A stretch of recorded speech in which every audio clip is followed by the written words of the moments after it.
pagi sahabat Dokter Uner TV, selamat bergabung di acara Dokter Uner TV edisi program Dokter Berkisah. Hari ini kita akan membahas banyak hal dengan dokter-dokter dan narasumber yang hebat. Tapi tentunya sebelum kita membahas lebih lanjut, saya mau tanya dulu nih, bagaimana nih kabarnya sahabat Dokter Uner TV semuanya?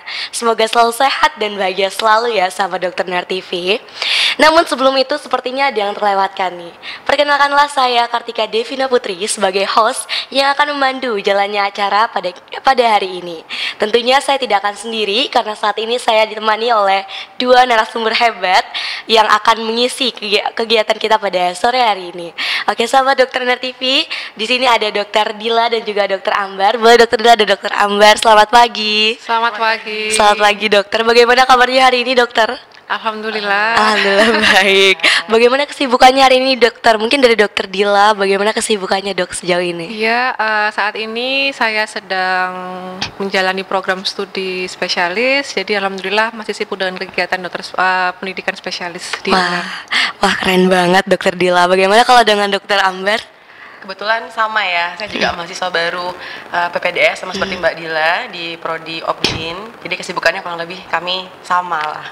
Sama ya dok, berarti masih belajar lagi nih dok? Iya. Siap, berarti teman-teman sahabat Dokter Uner sahabat Dokter Uner TV semuanya, dokter-dokter ini masih terus belajar ke depan dan akan menempuh pendidikan lagi ya dok ya. Iya. Dan tentunya sahabat Dokter Uner TV sudah pada penasaran ya, seperti apa sih sebenarnya dokter-dokter ini akan berkisah terkait dengan pengalaman yang sudah beliau-beliau dapatkan. Tentunya kedua dokter ini memiliki pengalaman mengabdikan diri sebagai dokter di daerah terpencil. Nah, seperti apa sih kisahnya? Langsung saja kita tanya nih kepada dokter-dokter ini. Oke dokter, mungkin dari Dokter Dila dulu, boleh dokter diperkenalkan terlebih dahulu mungkin dari latar belakangnya, dari asal daerahnya dan lain-lain. Monggo dokter, silakan. Baik, selamat pagi semuanya. Perkenalkan, saya Dr. Fadilah Mega Indriati, biasa dipanggil Dokter Dila. Saya merupakan alumni dari FK UNER angkatan 2013. Saya merupakan alumni Nusantara Sehat Individu, yaitu suatu program pengabdian tenaga kesehatan oleh Kemenkes pada tahun 2022 sampai 2024, penempatannya di Puskesmas Benangin, Kabupaten Barito Utara, Kalimantan Tengah. Wah, oke, salam kenal Dokter Dila. Boleh Dokter Ambar, silakan. Selamat pagi sahabat Dokter Uner TV. Perkenalkan, saya Dr. Ambarin Isa Pratiwi, bisa dipanggil Dokter Ambar. Saya alumni Fakultas Kedokteran UNER angkatan 2014. Sebelumnya saya bertugas sebagai dokter PTT di Kabupaten Halmahera Tengah, Provinsi Maluku Utara.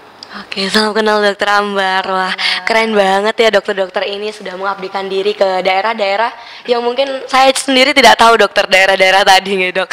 Nah, dari sini dokter, sebenarnya saya sendiri mungkin dan sahabat Dokter Uner TV juga penasaran nih dok. Sebenarnya PTT itu apa sih dok untuk profesi dokter? Mungkin dari segi programnya seperti apa atau bagaimana nanti ketika akan mengambil PTT itu sendiri? Mungkin dari Dokter Ambar, silakan dokter. Ya, jadi PTT itu kita sering salah kaprah ya dengan istilah PTT. Jadi orang bilangnya saya mau pergi PTT, padahal PTT itu singkatan dari pegawai tidak tetap gitu. Jadi Dokter Kartika, PTT itu sebenarnya program pemerintah daerah yang mana sebagai bentuk upaya dari pemerintah daerah itu sendiri untuk pemerataan tenaga medis. Tapi tidak terkonsentrasi sebenarnya pada kesehatan saja. Ada juga kok PTT di bidang pendidikan, misalnya guru gitu, atau tenaga medis lainnya, tidak hanya dokter, seperti itu. Jadi PTT itu dirancang pemerintah untuk mengisi kekurangan tenaga medis di daerah-daerah yang terbatas ya. Jadi seperti daerah terpencil, tertinggal, dan perbatasan. Oke, ya dok, berarti PTT ini tidak hanya untuk profesi dokter ya dok, tapi juga kalau misalkan dispesifikkan ke profesi dokter, berarti nanti kerjanya di wilayah-wilayah terpencil yang nanti kita mengabdikan diri seperti itu ya dok. Oke, kalau Dokter Dila bagaimana dokter? Ya baik, jadi PTT itu istilah zaman dulu ya, seperti Dokter Ambar bilang tadi. Nah kalau zaman sekarang PTT itu ada berbagai macam jenisnya. Ada yang pegawai kontrak yang langsung dikontrak oleh daerah, ada juga Nusantara Sehat seperti program yang saya ikuti, atau mungkin juga ada program relawan seperti Rumah Sakit Terapung Satria Airlangga. Itu juga termasuk salah satu jalan untuk pengabdian tenaga kesehatan gitu. Jadi untungnya sekarang ada banyak caranya. Jadi bermacam-macam jalannya gitu. Oh gitu dokter. Kalau waktu itu dokter-dokter sekalian ikut program PTT ini setelah menempuh pendidikan atau bagaimana dok pada saat itu? Mungkin Dokter Dila? Oh ya, baik. Jadi saya dulu setelah lulus tahun 2019 itu saya langsung bekerja menjadi dokter relawan karena pada saat itu setelah saya lulus internship 1 tahun, kemudian langsung pandemi COVID ya. Jadi saat itu lapangan pekerjaan yang banyak terbuka adalah dokter relawan. Kemudian saya merasa kok kalau misal saya di Pulau Jawa saja itu kayaknya kok kurang mendapatkan pengalaman, kurang mendapatkan ilmu gitu. Dan saya merasa sayang bahwa ilmu yang saya dapatkan ini sebaiknya bisa dirasakan lebih banyak lagi oleh masyarakat. Jadi setelah saya bekerja beberapa saat setelah lulus, baru saya memutuskan untuk ikut pengabdian ke wilayah terpencil begitu. Wah, keren banget Dokter Dila. Kalau Dokter Ambar bagaimana, Dok? Jadi saya tahu program PTT ini sebenarnya dulu waktu sama zaman saya praklinik, guru-guru saya itu banyak yang di sela-sela kuliah ya menyampaikan pengalaman beliau-beliau itu saat beliau-beliau tuh PTT gitu di daerah terpencil. Nah, dari situ itu yang pertama kali saya menggugah saya untuk wah kayaknya saya juga ini nih berencana untuk menjadi dokter PTT nantinya setelah saya lulus. Jadi waktu itu setelah internship saya langsung mencari info mengenai dokter PTT ini gitu. Nah, waktu itu kebetulan kan sebenarnya akses kita dapat informasi tentang dokter PTT ini tuh agak sulit ya, jujur saja. Jadi biasanya sifatnya turun temurun dari kakak kelasnya sudah pernah PTT sebelumnya. Nah, waktu itu saya dapat 1 bulan setelah saya internship, jadi saya langsung pergi PTT. Waktu itu saya pergi PTT, dapat informasinya dari Instagram gitu. Jadi daerah ini, sekretaris daerahnya bagian SDM-nya dia memposting postingan mencari dokter PTT melalui sebuah akun di Instagram seperti itu. Oh gitu. Berarti kalau misalkan program ini itu bisa nggak kalau kita dapetin dari informasi misalkan website dari Kemenkes atau lain-lain, atau hanya terbuka untuk wilayah-wilayah tertentu seperti itu, Dok? Jadi kalau untuk yang tadi disampaikan oleh Mbak Dila ya, kalau untuk Nusantara Sehat itu kan miliknya program milik Kemenkes. Nah, mungkin kalau Nusantara Sehat memiliki website khusus, tapi tidak dengan PTT. Jadi memang informasi mengenai PTT ini tuh cukup sulit didapatkan gitu. Jadi lebih ke turun temurun seperti yang saya bilang tadi, dari kakak kelas ke adik kelasnya dioperkan seperti itu, atau melalui akun-akun Instagram, misalnya akun Instagram ada namanya Loker ID PDI. Nah, kita bisa dapat informasi dari situ. Seperti itu. Dokter. Oke, Dokter. Berarti kalau PTT itu sendiri beda dengan program Nusantara Sehat gitu, Dok. Kalau Nusantara Sehat itu seperti apa sih, Dok, sebenarnya? Baik, Nusantara Sehat ini adalah salah satu pintunya PTT yang disediakan oleh Kemenkes. Jadi kalau misal tadi Dokter Ambar itu mencari-cari sendiri lewat Dinas Kesehatan kabupaten masing-masing, kalau Nusantara Sehat sudah terpusat oleh Kemenkes, jadi aksesnya lebih gampang dan juga lebih jelas ya, lebih terpampang nyata gitu di website. Jadi di sana kita bisa berkunjung aja, coba bisa searching di Google penugasan khusus Kemenkes, nanti bisa langsung ditemukan websitenya penugasan khusus oleh Kemenkes. Nah, di sana nanti akan ada pengumuman kapan jadwal rekrutmen, kapan hasil pengumuman, kapan pemilihan begitu. Oh gitu, Dokter. Berarti jalannya seleksi itu panjang banget ya, Dok, waktu itu. Boleh, Dok, kalau misalkan diceritakan bagaimana proses seleksinya gitu, Dok? Ya baik, jadi sejak zaman saya dulu dengan yang sekarang ini ada perbedaan ya, perbedaan penyeleksian. Tapi yang sekarang saya jelaskan yang terbaru saja biar up to date. Untuk rekrutmen tenaga kesehatan penugasan khusus oleh Kemenkes, ini caranya adalah yang pertama kita buat akun dulu ya di website Kemenkes yang penugasan khusus. Nanti setelah di sana buat akun, kemudian bisa mendaftarkan diri untuk pemilihan Nusantara Sehatnya. Karena di sini ada 2 jenis, ada Nusantara Sehat individu dan Nusantara Sehat tim. Nusantara Sehat individu ini ya kita berangkat seorang diri, membawa profesi sendiri, dokter ya dokter, terus perawat ya perawat begitu. Tapi kalau Nusantara Sehat tim, nanti kita berangkat bersama tim. Biasanya 5-6 orang, terdiri dari dokter atau dokter gigi, kemudian ada analis medis, ada farmasi juga, kemudian ada bidan, gitu tergantung dengan tergantung dari pengelompokan oleh Kemenkesnya. Gitu. Nah, kemudian nanti kalau Nusantara Sehat tim tidak bisa memilih tempat. Jadi kalau sudah mendaftar, lolos seleksi, kemudian langsung dibentuk tim, nanti langsung ditempatkan oleh pihak Kemenkesnya. Jadi kayak surprise gitu. Oh iya dokter, Dadakan. berarti nggak bisa milih Iya, dokter ya. tapi kalau Nusantara Sehat individu kita bisa memilih. Nah, kalau yang sekarang ini kita milihnya adalah di awal. Jadi saat mendaftar kita upload berkas, langsung memilih kabupatennya. Nah, nanti ada daftar kabupaten mana aja. Nah, kabupaten tersebut akan membuka di puskesmas mana saja. Ada yang golongan biasa, golongan terpencil, dan golongan sangat terpencil. Nanti setelah kita milih, kemudian berkas diseleksi, setelah ada pengumuman lolos berkas, baru ke tahap selanjutnya yaitu tes psikologi dan tes large group discussion gitu. Setelah itu nanti akan dirumuskan nilainya, kemudian pengumuman akhirnya setelah itu begitu. Oh gitu dok, berarti lumayan panjang juga ya dok Iya. seleksinya. Kalau PTT itu sendiri dokter apakah sama seleksinya prosesnya seperti program Nusantara Sehat dokter?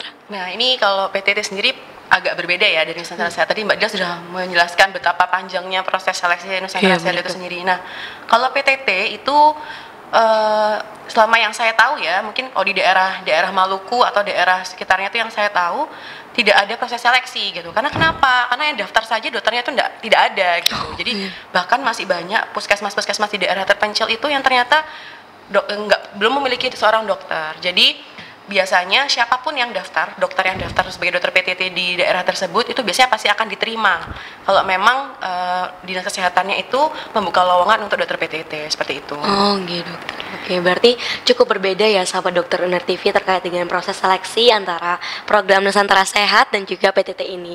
Sebenarnya dok, dari pemaparan yang dokter paparkan sebelumnya saya tertarik nih dok, dari banyaknya tempat atau kota-kota besar seperti itu, kenapa dokter bisa punya keinginan gitu? Apa sih motivasi terbesar dokter ketika ingin bergabung menjadi bagian dari program Nusantara Sehat dan juga program PTT ini dokter? Mungkin dari dokter Dila, silakan dokter. Baik, terima kasih. Jadi dulu niat awal saya untuk mengikuti program Nusantara Sehat adalah yang pertama, saya ingin mengamalkan ilmu yang saya miliki ini semaksimal mungkin. Jadi saya pikir kalau di Pulau Jawa ini banyak sekali bertebaran dokter, apalagi dokter-dokter yang luar biasa dan sangat pintar di sini banyak sekali. Jadi saya pikir bagaimana kalau saya pergi ke tempat yang dokternya kurang begitu, supaya nanti manfaat yang dirasakan bisa lebih besar. Nah, kemudian saya juga berharap juga saat PTT saya mendapatkan banyak pengalaman menarik dan juga kasus-kasus menarik di sana. Dan kemudian kebetulan tempat yang saya pilih ini adalah tempat yang memang kabupatennya itu banyak kekosongan dokter di puskesmas-puskesmas. Jadi saya memilih tempat tersebut dengan harapan bisa membantu Indonesia juga dalam pemenuhan tenaga kesehatan dan juga mendapatkan pengalaman bekerja di daerah terpencil yang mana berbeda sekali dari kita bekerja di kota besar begitu. Oke dokter, wah keren banget. Kalau dokter Ambar gimana dokter? Kalau soal pemilihan tempat, kenapa kok saya memilih di daerah terpencil ya, atau misalnya spesifiknya di daerah Halmahera? Pertama ya mungkin kurang lebih sama gitu. Saya pengen merasakan berkontribusi langsung ya kepada masyarakat tentang ya salah satunya mengembangkan ilmu saya gitu. Apalagi kok di daerah terpencil saya yakin bahwa layanan kesehatan itu sangat jauh ya dengan yang ada di kota besar. Dari jumlah dokter misalnya perbandingannya sangat cukup jauh gitu. Terus perbandingan ketersediaan fasilitas, sumber daya dan segala macamnya. Kemudian saya yakin juga bahwa dari PTT ini saya akan mendapatkan pengalaman klinis yang mungkin jauh dengan yang ada di kota.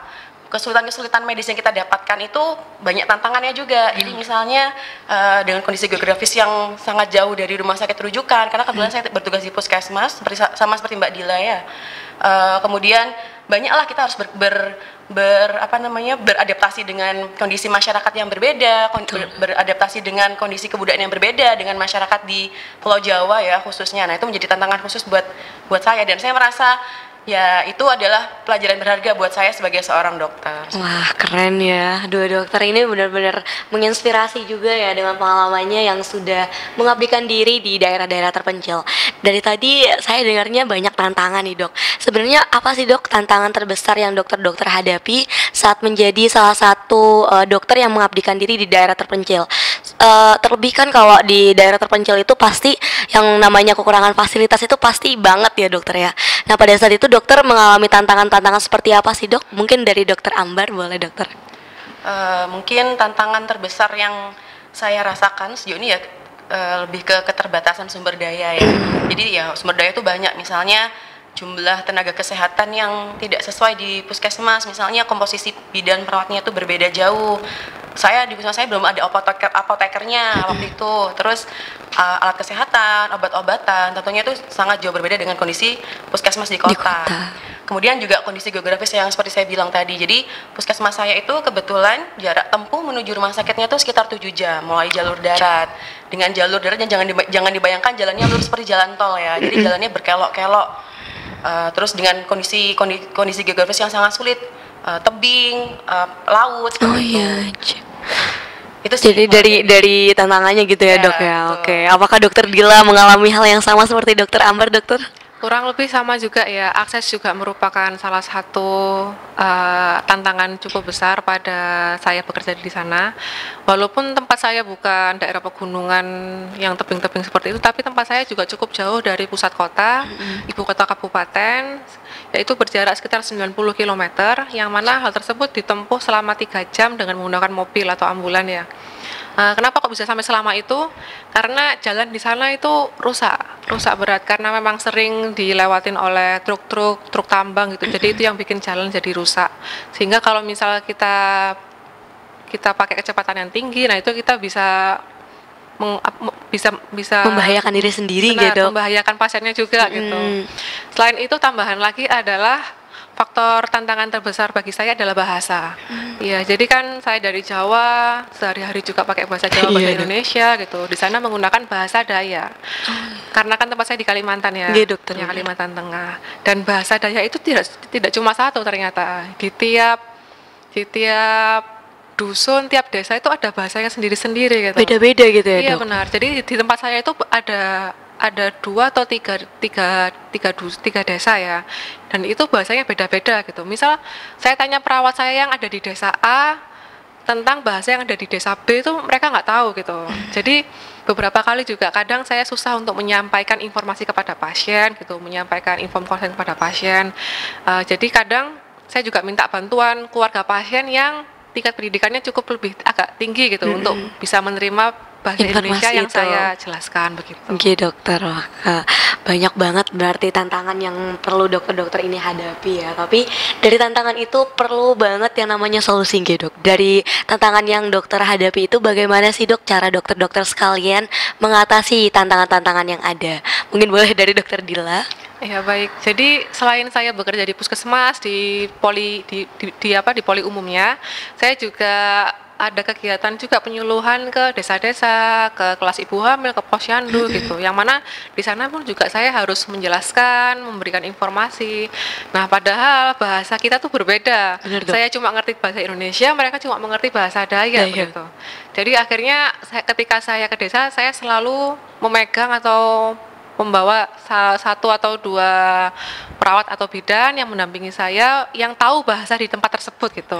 Kemudian dari saya bantu dengan mempersiapkan alat peraga berupa gambar atau mungkin benda yang dibutuhkan untuk menjelaskan gitu. Jadi ketika saya menjelaskan, mereka bisa dengar bahasanya dari teman tenaga kesehatan yang asli sana. Saya bisa bantu lewat peragaan di gambar atau alat peraganya, jadi bisa lebih memahami. Wah, keren banget cara mengatasinya ya, Dok. Kalau Dokter Ambar bagaimana nih, Dok? Kalau untuk mengatasi tadi, mungkin kalau saya kan tentang keterbatasan alat dan fasilitas ya. Jadi sebenarnya memang kondisi kekurangan obat, ketidaktersediaannya obat dalam waktu tertentu misalnya itu udah hal yang lumrah kita temui di daerah ya. Tapi tentunya itu hal yang bisa diantisipasi. Jadi misalnya saya harus merencanakan mengenai obat-obatan, saya harus terlibat dengan rekan apoteker misalnya, atau dengan petugas JKN saya, dengan bendahara puskesmas. Jadi harapannya hal-hal yang memang tidak bisa dipenuhi oleh dinas kesehatan misalnya dalam waktu tertentu itu bisa kita tanggulangi dengan keputusan puskesmas secara internal seperti itu. Atau misalnya di tempat saya itu kebetulan ada perusahaan tambang yang cukup besar, perusahaan tambang nikel.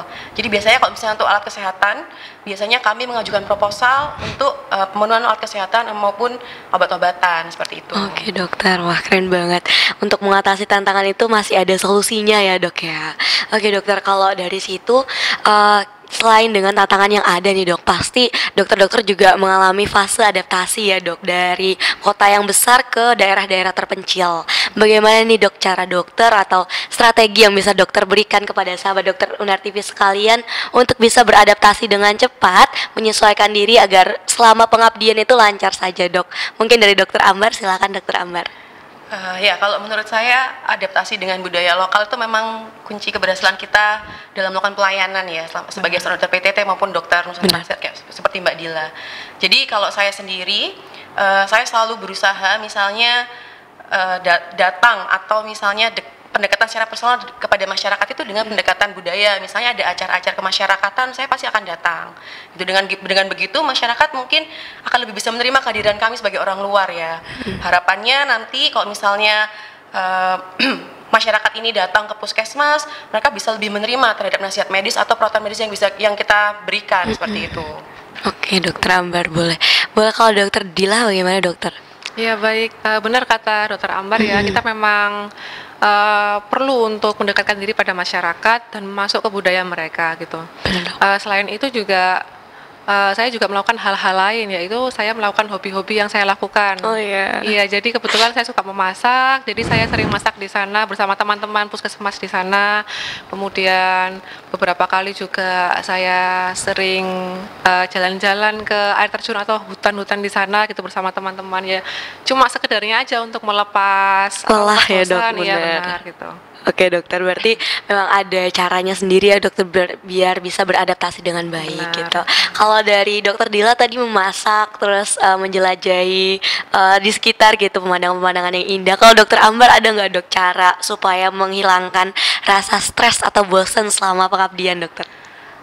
Kalau saya pribadi, kebetulan Mbak Dila mungkin hobinya memasak ya. Terus mungkin lingkungan geografisnya Mbak Dila ini lebih ke arah beda sama saya. Mbak Dila ini kan lebih ke hutan seperti itu. Nah, kalau saya ini daerah pesisir, kepulauan, pantai. Nah, itu juga sejalan sama hobi saya sebenarnya. Saya kebetulan suka olahraga air ya.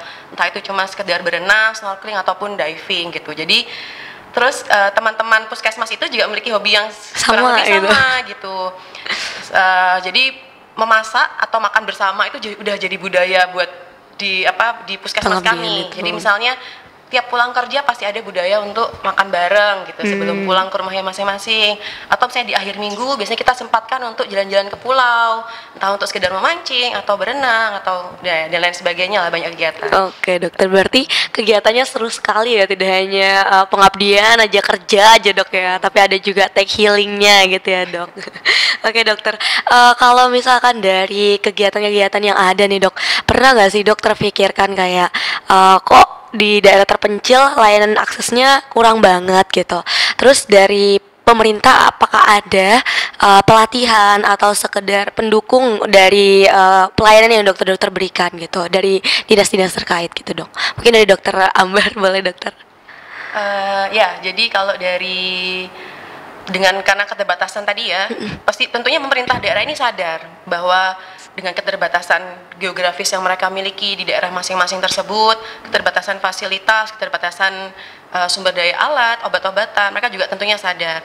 Nah, untuk tadi terkait tentang pelatihan, tentunya Dinas Kesehatan di kabupaten maupun provinsi itu rutin memberikan pelatihan untuk dokter-dokter di puskesmasnya maupun tenaga medis lainnya ya. Jadi terkait apa sih biasanya pelatihan yang diberikan? Biasanya terkait penyakit endemik yang dimiliki oleh daerah tersebut. Misalnya di daerah saya itu endemis malaria, endemis pramusia. Nah, biasanya pelatihan terfokus pada penyakit endemik tersebut. Atau misalnya di tempat saya itu angka kematian ibunya cukup tinggi. Nah, dokter Obgyn di rumah sakit saya biasanya akan membuat pelatihan untuk dokter-dokter umum di puskesmas. Oh gitu dokter, berarti ada pelatihan-pelatihan ya dok. Kalau dokter Dila bagaimana dokter?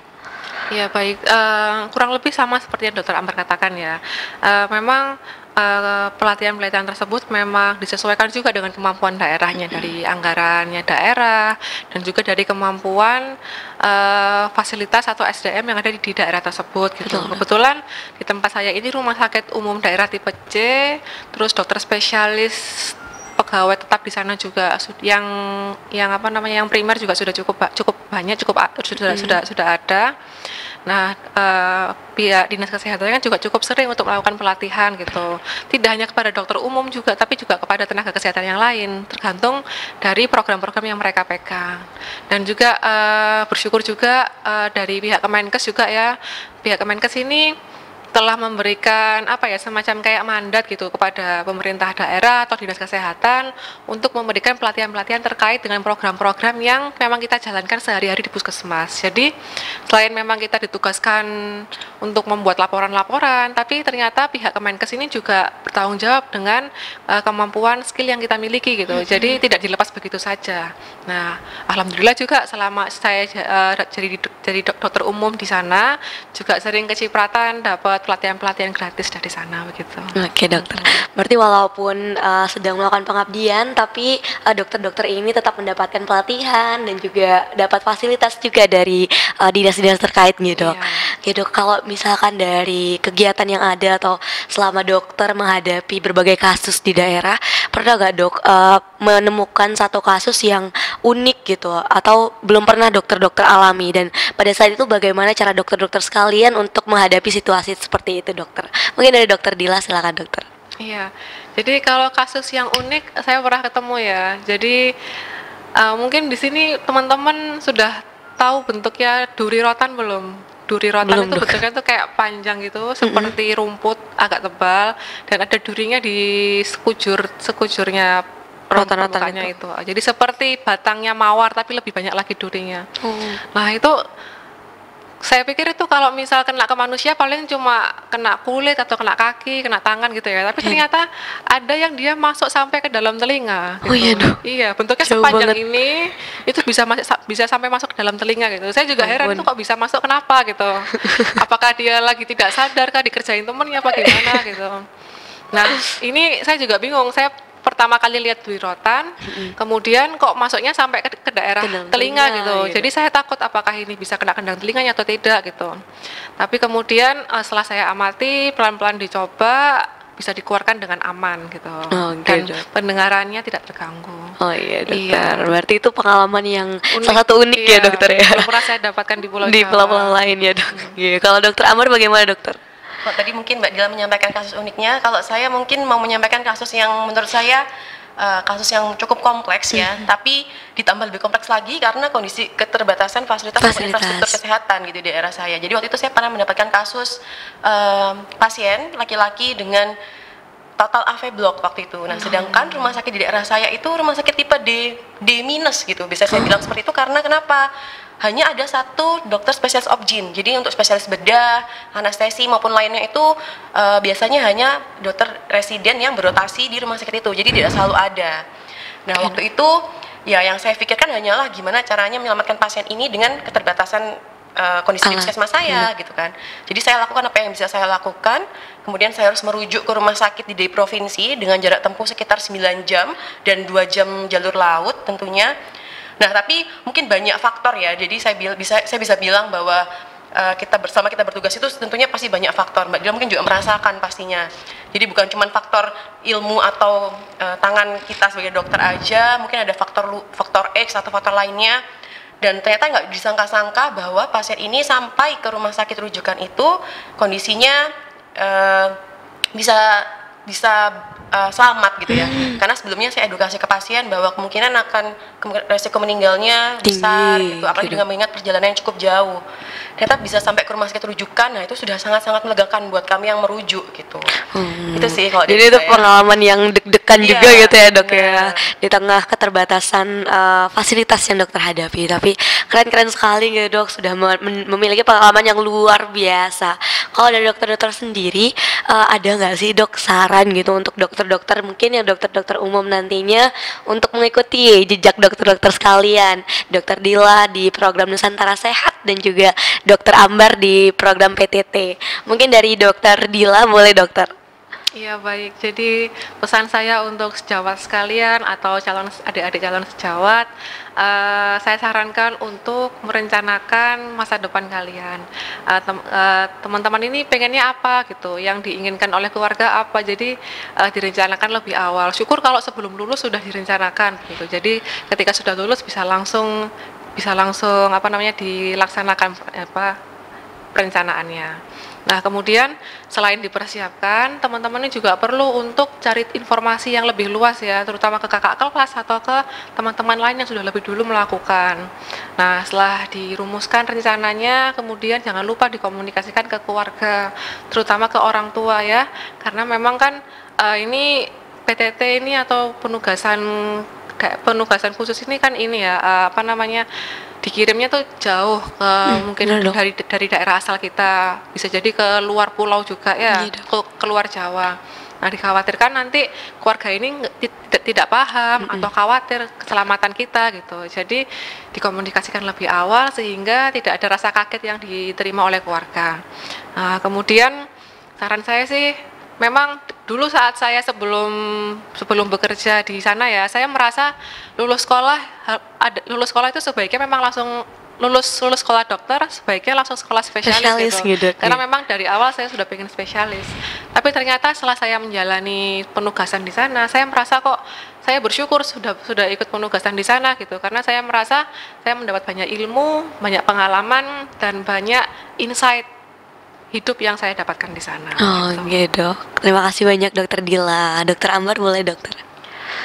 Untuk teman-teman yang memang mungkin sejawat atau calon sejawat yang memang punya keinginan atau punya pertimbangan ya untuk menjadi dokter PTT atau mengabdi di daerah gitu, kalau saran saya sih mungkin ya saya menyarankan itu gitu. Karena kenapa? Sama seperti Mbak Dila yang disampaikan Mbak Dila ya, bahwa waktu itu nggak bisa diulang kembali gitu. Jadi 1 tahun atau 2 tahun mungkin itu lebih lama dibandingkan teman-teman kita yang sudah daftar sekolah. Tapi 1 tahun atau 2 tahun di luar pulau atau di daerah teman mengabdi itu tidak ada ruginya gitu. Justru selain untuk menambah pengalaman klinis yang untuk kita sebagai seorang dokter, tapi juga banyak pengalaman hidup yang bisa kita petik, banyak pelajaran-pelajaran kehidupan yang bisa kita petik buat bekal kita nanti, mungkin ya untuk bekal kita nanti kerja atau kembali ke kota, atau misalnya nanti mungkin juga berguna untuk kita mempersiapkan sebagai seorang dokter spesialis seperti itu. Oke, keren banget. Jadi sarannya sangat-sangat insightful, terutama untuk sahabat dokter NERTV sekalian yang tertarik seperti Dokter Dila dan juga Dokter Ambar untuk mengabdikan diri di daerah terpencil. Wah, inspiratif sekali ya sahabat dokter NERTV. Semoga harapannya sahabat dokter NERTV sekalian bisa mengikuti jejak dokter-dokter sekalian juga. Jangan lupa untuk tetap semangat dan berani untuk mencoba suatu hal ya dok ya, karena ini pengalaman yang sangat berharga ya dok ya.